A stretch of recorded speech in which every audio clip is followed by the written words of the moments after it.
పిఠాపురంలో జనసేన అధినేత పవన్ కళ్యాణ్ మాట్లాడుతున్నారు. ఇప్పుడు లైవ్ చూద్దాం. ఇక్కడికి శ్రీపాద శ్రీవల్లపుడి దీవెనలతోటి బంగారు పాపమ్మ దీవెనలతోటి ఈ రోజున ఇక్కడ మీ అందరి ముందు ఉన్నాం.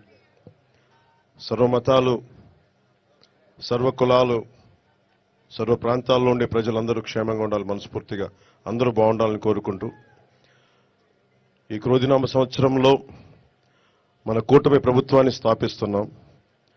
విజయ కేతనం ఎగరవేస్తున్నాం. అది పిఠాపురం నుంచి మొదలు పెడుతున్నాం ఈరోజు.